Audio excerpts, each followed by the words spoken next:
Assalamualaikum warahmatullahi wabarakatuh. Selamat pagi teman-teman.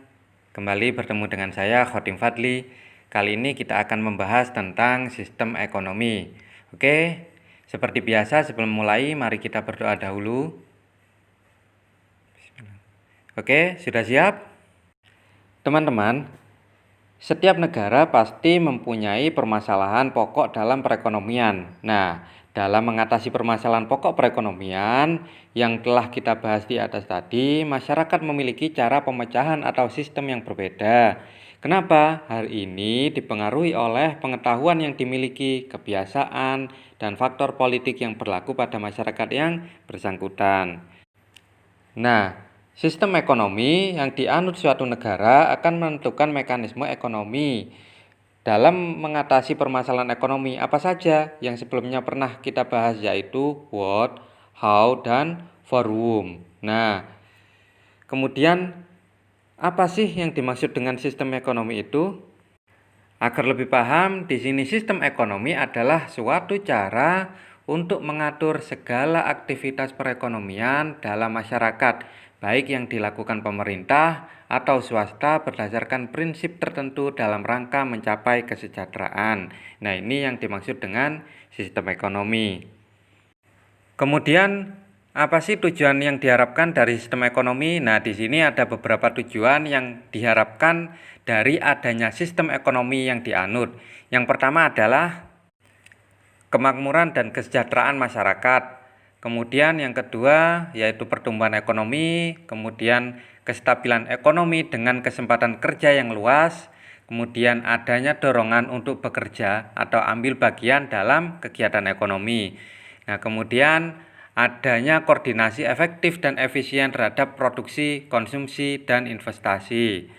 Kemudian tujuan lain adalah adanya pertimbangan wajar antara kepentingan sekarang dan masa depan. Nah, tujuan berikutnya adalah adanya perimbangan wajar antara barang untuk sektor publik dan sektor swasta. Jadi adanya perimbangan antara sektor publiknya dan sektor swastanya. Kemudian berikutnya adalah adanya kesamaan hak dan pembagian pendapatan yang cukup merata.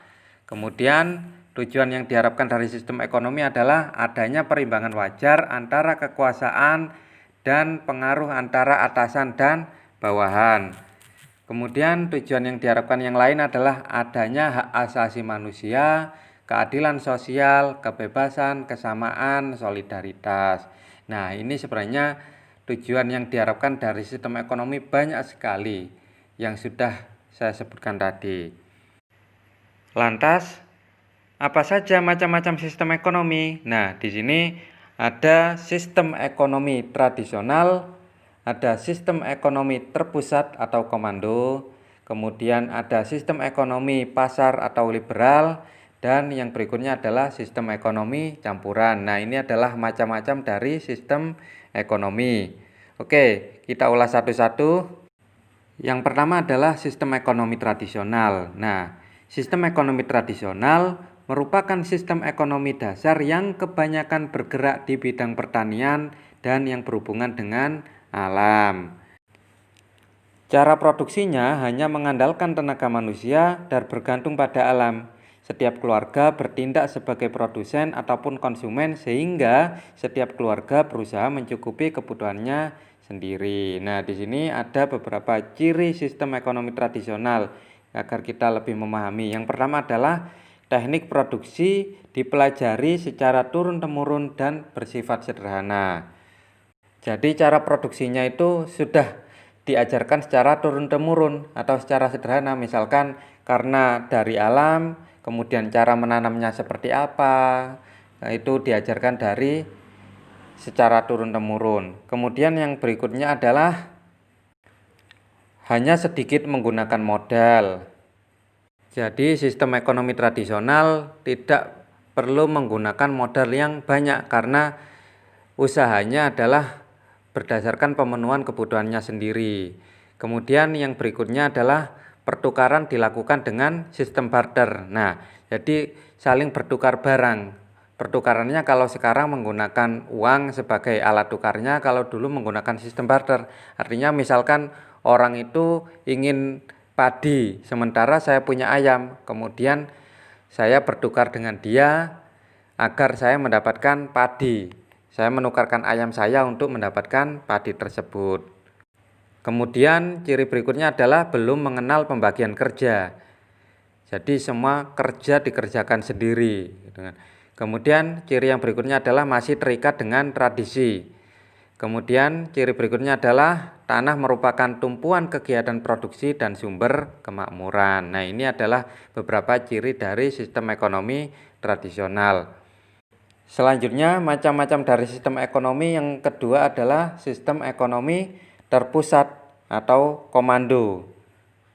Nah, teman-teman, pada sistem ekonomi ini peran pemerintah sangat dominan dalam mengatur kegiatan ekonomi. Seluruh kegiatan perekonomian direncanakan dan diatur oleh pemerintah pusat, masyarakat dan swasta sebagai pelaksana sistem yang telah ditentukan pemerintah tersebut. Nah, mana saja negara yang pernah menganut? Jadi ada beberapa negara yang pernah menganut sistem ekonomi komando, yaitu negara Rusia, Tiongkok, Korea Utara, Kuba, dan ciri-ciri dari sistem ekonomi komando antara lain yang pertama adalah segala kegiatan ekonomi diatur pemerintah. Jadi semua kegiatan ekonominya yang mengatur adalah pemerintah. Karena itu dinamakan sistem ekonomi komando atau terpusat. Kemudian yang kedua adalah hak milik perorangan tidak diakui kecuali yang sudah dibagikan. Kemudian yang berikutnya adalah semua sumber dan alat produksi adalah milik negara. Jadi semuanya adalah milik negara. Kemudian ciri yang berikutnya adalah tidak ada kebebasan berusaha bagi individu karena pembagian kerja diatur oleh pemerintah. Nah, ciri yang berikutnya adalah harga-harga ditentukan oleh pemerintah. Jadi semua harga tidak ada pasar yang menentukan, tapi pemerintah yang menentukan. Kemudian yang berikutnya adalah jenis pekerjaan dan pembagian kerja diatur oleh pemerintah. Kemudian yang berikutnya adalah tidak ada pihak swasta yang dapat melakukan kegiatan ekonomi secara bebas. Nah, itu adalah beberapa ciri dari sistem ekonomi komando atau terpusat. Nah, beberapa upaya yang digunakan untuk memecahkan masalah perekonomian. Masalah perekonomian tadi apa? Bagaimana, dan untuk siapa?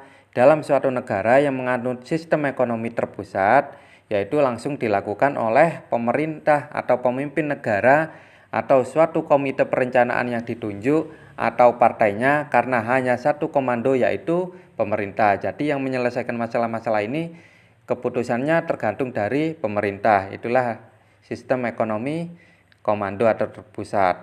Nah, yang berikutnya kita akan membahas tentang macam dari sistem ekonomi yaitu sistem ekonomi pasar atau liberal.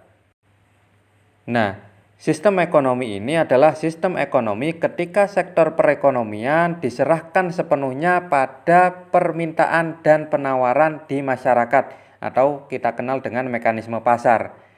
Nah, pencetus pemikiran ekonomi liberal adalah Adam Smith yang sangat kita kenal, kan. Jadi tokoh dari kapitalis atau liberal adalah Adam Smith.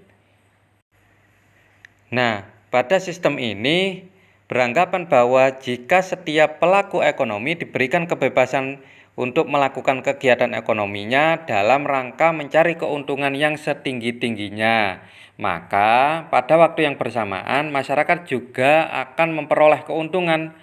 Jadi sebagian besar penganut dari sistem ekonomi pasar ini memang tujuannya adalah memperoleh keuntungan yang setinggi-tingginya. Lantas di sini ada beberapa ciri dari sistem ekonomi liberal atau sistem ekonomi pasar. Yang pertama adalah sumber produksi adalah milik individu. Jadi ada beberapa sumber-sumber produksi yang mayoritas adalah milik dari masyarakat individu. Kemudian yang berikutnya adalah masyarakat diberi kebebasan dalam memiliki sumber-sumber produksi. Jadi berbeda dengan sistem ekonomi terpusat tadi. Kalau terpusat tadi tidak ada hak bagi perorangan untuk memiliki sumber produksi. Beda kalau di sistem ekonomi pasar, masyarakat diberi kebebasan dalam memiliki sumber-sumber produksi. Kemudian ciri berikutnya adalah pemerintah tidak ikut campur tangan secara langsung dalam kegiatan ekonomi. Jadi ini pemerintah tidak ikut campur tangan secara langsung, gitu kan. Kemudian masyarakat terbagi menjadi dua golongan. Nah, di sini dalam sistem ekonomi pasar ada penggolongan masyarakat, yaitu golongan yang memiliki sumber daya produksi atau pemilik sumber daya produksi, dan golongan buruh atau golongan masyarakat pekerja. Nah, kemudian ciri berikutnya adalah timbul persaingan dalam masyarakat, terutama dalam mencari keuntungan. Nah, kemudian yang keenam, kegiatan selalu mempertimbangkan keadaan pasar. Jadi melihat keadaan pasar. Kemudian ciri berikutnya adalah pasar merupakan dasar dari setiap tindakan ekonomi. Jadi tindakan apapun terkait ekonomi, keputusan apapun terkait ekonomi melihat dari pasar. Kemudian ciri berikutnya adalah biasanya barang-barang produksi yang dihasilkan bermutu tinggi. Karena apa? Karena memang secara persaingan antara satu orang dengan yang lain, antara produsen satu dengan yang lain bersaing secara prestasi. Agar memperoleh keuntungan yang tinggi, maka biasanya barang-barang yang diproduksi bermutu tinggi. Nah, berdasarkan beberapa ciri tersebut, maka dalam pemecahan masalah ekonomi, what, apa, how, bagaimana, dan for whom, untuk siapa, maka pada sistem ekonomi liberal atau pasar ini dapat diselesaikan melalui mekanisme harga yang seharusnya disebut dengan harga pasar. Oke ya. Kemudian kita akan membahas tentang macam dari sistem ekonomi yang berikutnya adalah sistem ekonomi campuran. Teman-teman, nah, sistem ekonomi campuran merupakan perekonomian yang dikendalikan dan diawasi oleh pemerintah, tetapi masyarakat masih mempunyai kebebasan yang cukup luas untuk menentukan kegiatan-kegiatan ekonomi yang ingin mereka jalankan.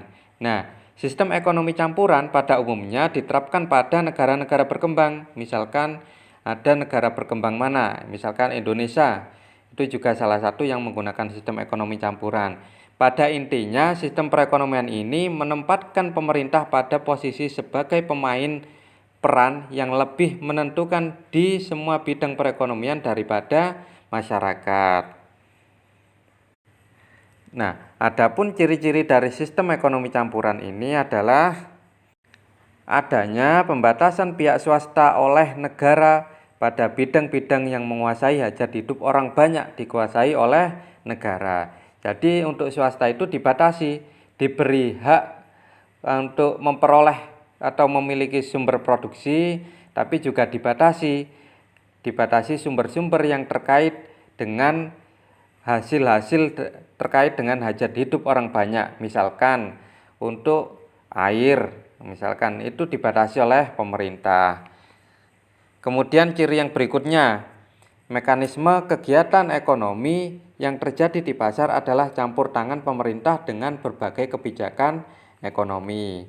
Kemudian ciri yang berikutnya adalah hak milik perorangan diakui, tetapi penggunaannya tidak boleh merugikan kepentingan umum. Jadi kalau di campuran ini perorangan diakui memiliki sesuatu, tapi juga dibatasi, jangan sampai kepemilikanmu ini merugikan kepentingan masyarakat umum.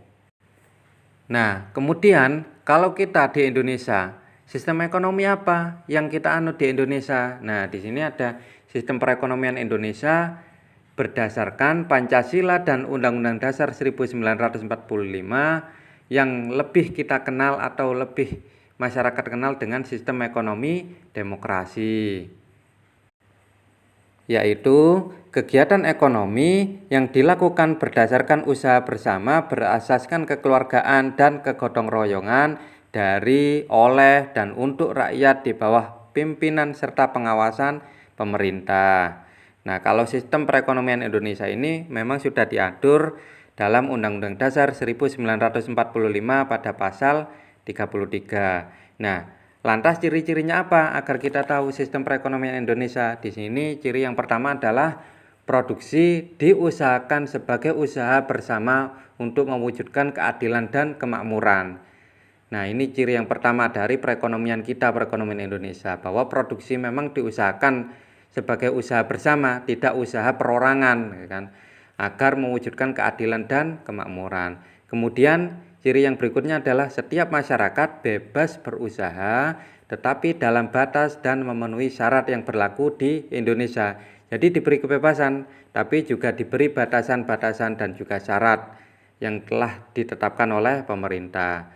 Kemudian ciri yang berikutnya adalah sebagian besar produksi masyarakat merupakan usaha swasta atau individu yang diatur oleh mekanisme harga dan pasar. Kemudian ciri yang berikutnya adalah perusahaan negara menguasai sektor ekonomi vital bagi hajat hidup orang banyak. Seperti apa? Listrik, air, itu kan yang terkait hajat hidup orang banyak. Semua orang butuh listrik, jadi harus dimiliki oleh pemerintah, harus dikuasai oleh pemerintah sebagai pengatur. Nah, dari ciri-ciri tersebut kita dapat ketahui bahwa nilai-nilai dasar perekonomian Indonesia di sini ada nilai kekeluargaan, ada nilai kerjasama, ada nilai gotong royong, ada nilai keadilan, serta ada nilai kemandirian. Nah, ini adalah beberapa nilai dasar dari perekonomian Indonesia. Kemudian, dampak demokrasi ekonomi terhadap perekonomian apa saja? Nah, tentu pasti ada dampak demokrasi ekonomi. Jadi ekonomi ini tentu ada dampak positif dan juga ada dampak negatif. Nah, dampak positif dari demokrasi ekonomi di sini adalah perekonomian disusun sebagai usaha bersama berdasar atas asas kekeluargaan. Jadi ini dampak positifnya, tentu setiap orang akan merasa menikmati dan memiliki. Karena apa? Disusun berdasarkan atas asas kekeluargaan. Kemudian cabang-cabang produksi yang penting dan vital bagi negara serta meliputi hajat hidup orang banyak dikuasai oleh negara. Nah, ini dampak positifnya. Karena ketika hal-hal vital misalkan listrik dikuasai oleh salah satu perusahaan swasta atau salah seorang swasta saja, maka bisa jadi memonopoli semua harga listrik. Bisa jadi listriknya itu mahal, ya kan? Kemudian yang berikutnya adalah warga negara bebas memilih pekerjaan yang dikehendaki serta memilih hak atas pekerjaan dan penghidupan yang layak. Jadi masyarakat diberi kebebasan untuk memilih. Kemudian yang berikutnya adalah potensi, inisiatif, dan daya kreasi warga negara dikembangkan sepenuhnya selama tidak merugikan masyarakat. Jadi kreativitas masyarakat, potensinya masyarakat, ini selalu support untuk dikembangkan selama kreativitas itu tidak merugikan. Nah, ini adalah dampak-dampak positif dari demokrasi ekonomi. Kemudian tentu ada dampak negatifnya. Nah, dampak negatifnya di sini adalah perkembangan ekonomi modern dan tradisional berjalan secara tidak seimbang. Nah, misalkan apa? Misalkan tanah yang dulu di Indonesia ini banyak tanah pertanian, tanah subur. Kemudian karena ekonomi modern tentu orientasi pembangunannya berbeda menjadi alih fungsi lahan, tanah pertanian menjadi pemukiman, alih fungsi lahan, tanah pertanian menjadi pabrik dan lain-lain. Kemudian yang berikutnya adalah dampak negatifnya, pelaksanaan kebijakan oleh pemerintah untuk mengawasi perekonomian masih lemah. Nah, ini tentu sangat merugikan masyarakat. Karena apa? Karena terkadang monopoli atau pengaturan harga di masyarakat itu juga masih dipengaruhi oleh pasar dan pengawasan pemerintah ini masih terlalu lemah. Kemudian terdapat monopoli atas sumber produksi. Nah, ternyata dampak negatifnya apa? Yaitu tadi muncul monopoli-monopoli meskipun tidak besar skalanya, itu juga ternyata sudah mulai muncul. Kemudian yang berikutnya adalah munculnya korupsi, kolusi, dan nepotisme. Nah, itu tadi penjelasan atau diskusi kita terkait sistem ekonomi dan sistem ekonomi yang dianut di Indonesia. Oke, teman-teman sudah paham ya? Mudah-mudahan mudah dipahami dan bisa bermanfaat. Jika ada yang kurang paham atau kurang jelas, silahkan tanyakan ke kelasmu masing-masing. Sampai berjumpa lagi dengan saya pada materi-materi selanjutnya. Tetap bersama saya, Khotim Fadli. Tetap semangat dan selalu giat. Wallahul muwaffiq ila aqwamit thoriq. Wassalamualaikum warahmatullahi wabarakatuh.